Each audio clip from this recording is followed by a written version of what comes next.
Hi everyone, in this video I'm going to show you how I hold my yarn while I crochet. So I'm just using some acrylic yarn and my 6mm hook. Okay, so when I first started crocheting, I didn't know how to hold the yarn and I ended up getting carpal tunnel syndrome in both hands. So once you are ready to start, you've got your slip knot and you're ready to start crocheting, the way I hold it is I put the yarn between my pinky and my ring finger, bring it back round, and then go past these two here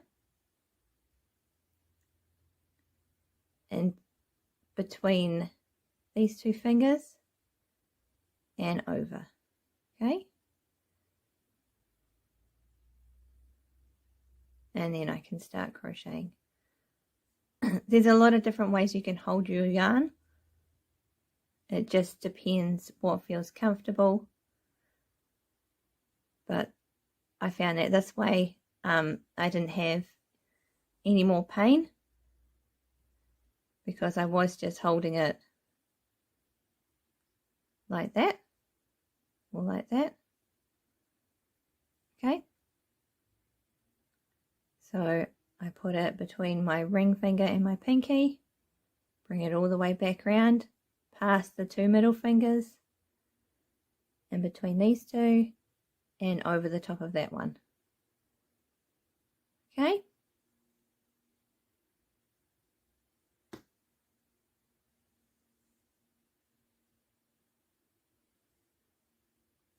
and then the yarn just passes over this one and over that one.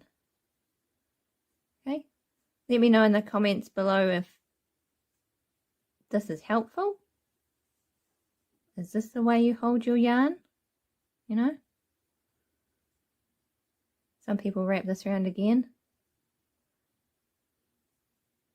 All right, I'll leave a link in the description to my beginners playlist. Okay,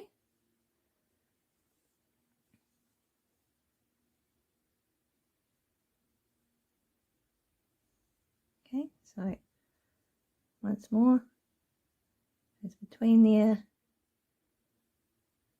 past those two fingers and over the top of that one.